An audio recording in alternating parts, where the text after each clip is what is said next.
AskReddit by deleted. Redditors, what are your most interesting roommate stories?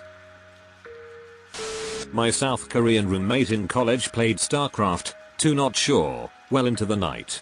We're talking like I'd be getting up to go to class and he'd be logging off. It cured my insomnia. Listening to a game in a language I didn't understand was very soothing, apparently, and I went from taking 3-4 hours a night to fall asleep, if I would at all, to falling asleep within 30 seconds of laying my head down. It's weird how sometimes you find something that just works. My roommate in college claimed he was involved with the mafia. He was constantly sweaty, was very jumpy, and always had a lot of cash in his car. He never was around on the weekends, and I never saw him drink. Strangest of all, is that he never once slept in his room. He was always on the couch by the door. He eventually told me that it was because if someone ever broke in looking for him, he wanted them to find him right away, so no one else would get hurt. I still don't know if he was telling the truth, but nonetheless I always locked my bedroom door at night. Oddly sweet of him. I'm pretty sure I used to live with a hobbit. Man about 5 feet 1 inches, curly brown hair, constantly cheerful demeanor. Never wore shoes, inside or out. Literally slept on the floor in what can only be explained as a nest of blankets.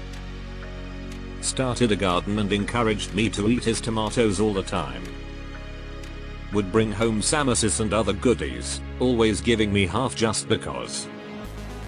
He and his wife had a dream of living off the grid in a tiny home on a truck. And X200B. I hope he's doing well. Thank you for including a positive story among all the terrible ones. I taught a roommate how to boil water. Iced tea was the first thing, other than sandwiches and salads, that she had ever made. I had to teach someone what an acceptable price for everyday groceries are. She had never done a day of grocery shopping in her life, and I was astonished when she came back with a relatively smallish loaf of bread that cost over £7 and she thought that was reasonable price, among other things such as gourmet beef etc. She spent around £80.90 for her first week of food shopping for herself at uni, and complained to me about how it didn't look like her maintenance loans were going to cover her food shopping. Nowadays she is better at getting deals for food than I am. I used to cook dinner and always made enough to offer to our roommate. He paid his bills and rent always, but sometimes he didn't have enough for food, so I would cook and say, "Hey man, wanna have dinner with us?" He would usually say he didn't like whatever I was making. Fast forward to morning, all the leftovers were gone. His explanation? He must have been sleepwalking and ate it in his sleep. This happened 15 to 20 times over a year period. Minimum. He would make these big song and dances about how what I was making was gross, so I would put up enough leftovers for two, my boyfriend and I, then go to bed. What was to be lunches for work gone and often dirty utensils in the sink. Fast forward another 5 years and he called me at 3 AM after not talking to me or my partner for 3 years, and told me my now husband, aforementioned BF, was doing crack in front of our 4-year-old. I called my husband, who was asleep. Neither of us had talked to him in years. What was this? Fast forward another 5 years. He's on death row for killing his roommate. His defense? He did it sleepwalking. Didn't see that ending coming. There are plenty, but one of my roommates used to sleepwalk and sleep talk almost every night, and I was the only one who'd be awake whenever it would happen. I'd witness her cleaning our fridge, sealing our open bag of chips, and I'd hear her quote Shakespeare in her sleep. What made her go back to bed was me asking her to sleep, and she'd look at me and close her eyes. Whenever I asked her if she recalled any of it, the answer was always no. My wife sleep talks really bad. When she was an ER registrar she tried checking me in multiple times in her sleep. I've woken up to questions like, why is a sleeping bunny in the corner and how did that basket start floating many times. The best one though was when she sat up, grabbed a bottle of water off the end table, reached her arm out straight over the edge of the bed, and dumped the entire bottle directly into her purse. When I asked what the hell just happened, all she replied was pesky ass purse fires and then laid back down. Edit. Grammar. My roommate once created a whole new life form by leaving beans in the fridge until they molded so bad they became pure white. Then she got mad when I threw it away because she was going to use it later. You threw away her science fair project. My freshman year college roommate was a random pairing. This kid partied all night and slept all day, legit wouldn't wake up until 5 PM. He goes MIA for like a week.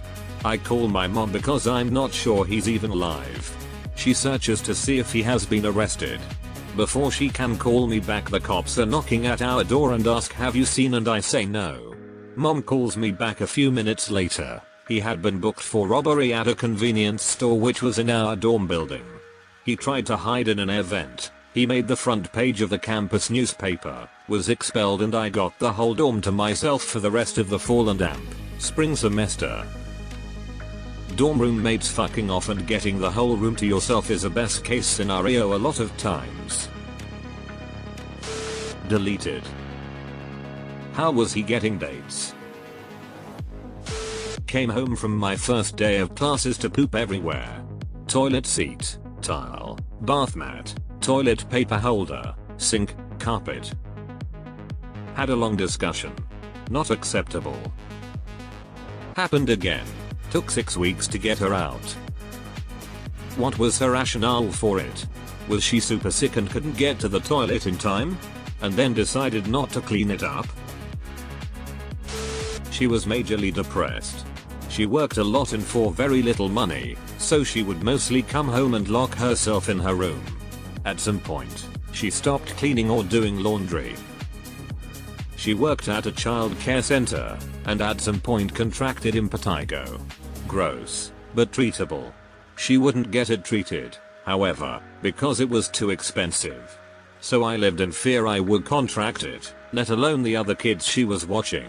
She told her work it was being treated and was no longer contagious. They just believed her.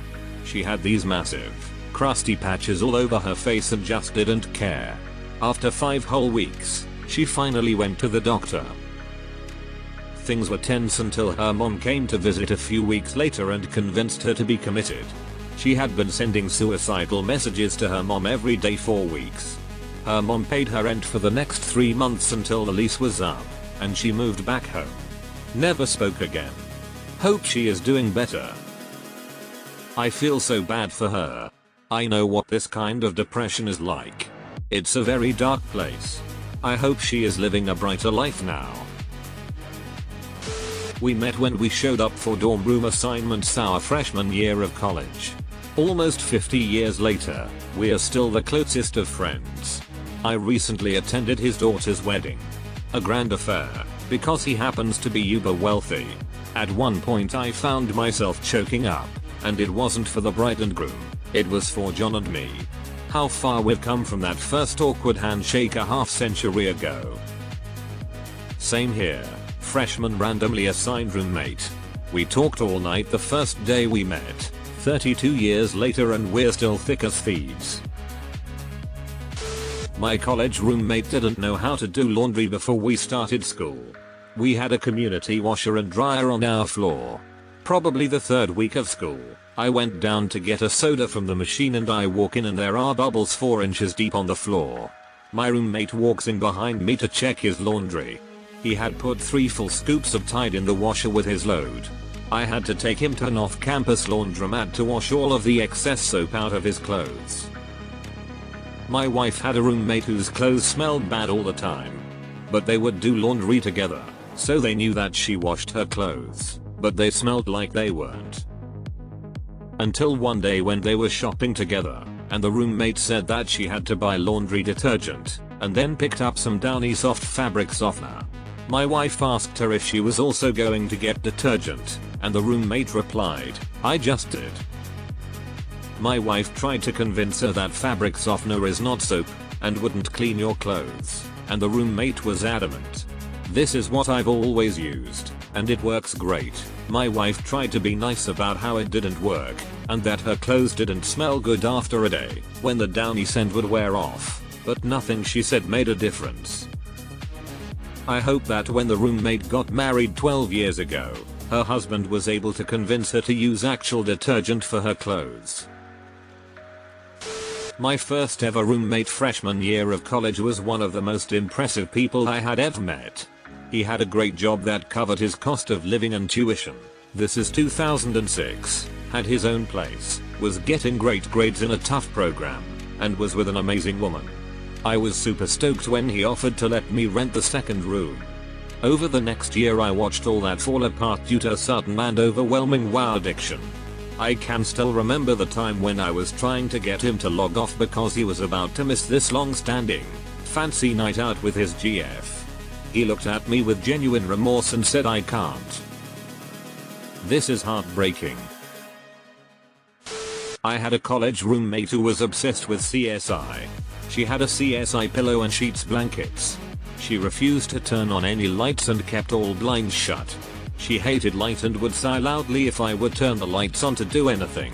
I went to college right around when you needed a college email to make a Facebook, and she would tell me that Facebook is how they spy on you. She said she would never have a MySpace or anything of the like. She might have been right on that one, and she would always say I was a sheep and that I would have my identity stolen by them. My other roommate, we were 4 with 2 bedrooms and a common area, was extremely loud at all hours, and if you ever asked her to keep it down, even very politely, she would purposely start doing cartwheels and banging on things and singing. She claimed to be Jay Leno's niece. One more, I had a roommate that slept with a new guy every weekend and we could hear her loudly through the wall. We would tell her we heard her and she vehemently denied every time that she slept with anyone. Come on, girl. I had a couple as roommates, and she was, well, saying she was loud was an understatement. It's not like hearing them through the wall. You could hear her outside the damn apartment. It got annoying quick. My last 2 roommates were a married man and his side chick. We lived in a shared house and the man recommended his girlfriend to the landlords after another roommate left. I had no say in it.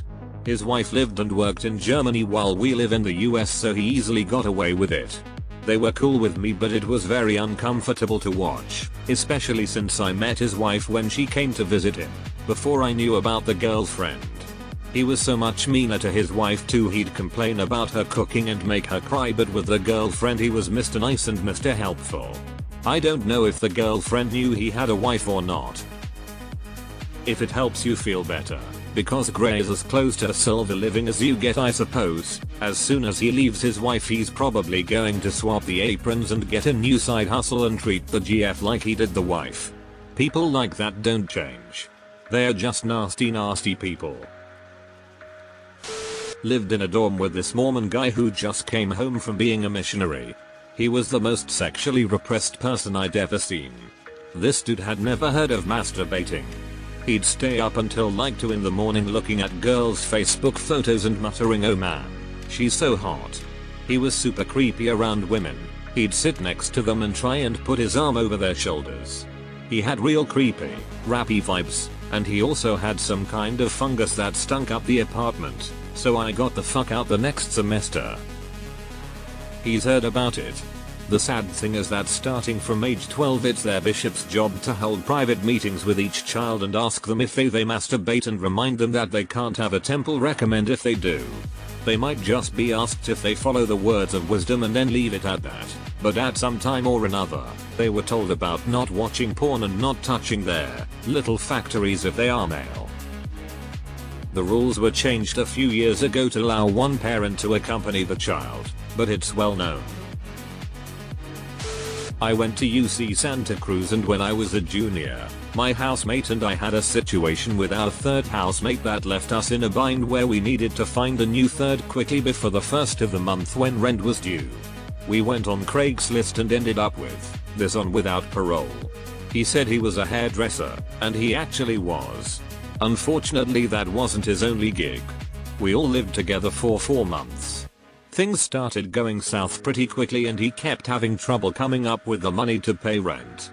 Finally things in the house got so bad that I told our landlord that I thought my housemate and I were in danger and could he please let us out of our rental agreement early. He took pity on us and agreed. That last month Stu never gave me his share of re. This is my only roommate story. After this, I swore never again. A childhood friend and her boyfriend. He was a chef, line cook at a chain restaurant, who would cook mediocre meals when the urge took him, which took damn near every pot and pan in the kitchen to make, and fucked off without cleaning up after himself. He also had a kitten really, who he never bought food for, so I had to feed it because I'm not a monster. She was an unemployed student, like me, who would use the cups from my dinner set as ashtrays, and load up a single plate of food, take it to her room, eat from it throughout the day, and keep it. Rinse, repeat every day until we were out of plates. I said I'd clean them if she just brought them back to the kitchen, but nah. I'd have to wait until she was out then go get them, complete with moldering food remnants. Eventually, my boyfriend joined our happy little household, and I started setting boundaries because it was no longer 2-1. That led to a blow-up screaming match, and me and him moving out. My only regret is that I didn't take the cat. The last sentence really upset me. Senior year of college, I lived with 8 other students in a house, girls upstairs and boys downstairs. One time the boys were really rowdy, so I went downstairs to check it out, and this girl from my literature class was beating in their fridge with a fire extinguisher. I think I've lost the ability to be surprised after that year. I don't understand the meaning of was beating in their fridge. Was she beatboxing? Was she getting beaten up? Was she attacking the fridge? It would be really cool if somebody could help me with that. I used to live with 2 strippers. Needless to say, they weren't early risers. One Sunday morning, we get a knock at the front door. Jehovah's Witnesses. So, Kay goes to the door and invites them in for coffee, while buck naked. Kay is pretty, impressive, naked, built like China in her prime, lots of tattoos and piercings. Needless to say, they left quickly, and we never had missionaries at our door again. Would be funnier if you had more missionaries show up every day, then they'd go back and the head missionary would be like, wow, you guys are working so hard lately. I'm impressed with the hours you are putting in on your mission. Then they'd be like, just spreading the gospel. Man can't get enough of that gospel. A few years back, my former roommate and I let our downstairs neighbor move in with us because the guy he was living with had taken up a new habit. He'd befriended the pigeons that hung out on the rooftop outside his bedroom window and eventually started taking them inside and caring for them like pets. Shit got real dirty real quick. Pigeons apparently make great pets. My freshman year roommate would think way too much when he was trying to fall asleep and wake me up all the time. Like, hey man, a lot of people find the person they marry in college. What if I never find that person? Or after a celebrity suicide. Hey man, people should never kill themselves. Me. Huh. It's 2 AM. Dude, I have class at 8. But sure, I agree. Oh, sorry to wake you up, go back to sleep. 5 minutes later, he wakes me up again unless you're on fire, then that makes sense. My roommate in first year started doing sex walk, and we had to have a please don't bring random men to our dorm room talk. Aside from it being really against the rules of the residence we lived in, I got propositioned by her sugar daddy pimp for a threesome, and was feeling unsafe with the whole situation. I lived in a dorm room with a guy for a year and never once saw him coming from or going to the shower. It was a communal shower, several stalls in one room that the whole floor shared, and while I don't expect him to climb in the shower with me, I would have thought that sometime during the 9 months we lived together that I'd see him come back to the room with a towel or something. Clearly he was showering. I think after that long someone who didn't would be odoriferous enough for everyone to know when he's in the building. It's not like I was never in the room, either. Maybe he dried and dressed while in the shower stall for extra privacy. He crossed out the cleaning section of our roommate agreement in college saying whatever, we don't need this, right, and I just kind of rolled with it. You could see a clear line in the floor between the sides of our room. He was super messy but not dirty. I'm pretty messy too, just a little less so. And if my next roommate didn't go on to be my literal best friend, then this guy would have been my favorite roommate. He was so different than me. He was an art student who was really outgoing and had tons of fun stories, and ended up putting a 6 feet x 6 feet biggie painting that he made for a project, and it was just so dope. I felt so boring in comparison to him that he probably doesn't even remember me, lol. Steve, if you're out there, I hope you're doing really well. He started watching me from dark corners of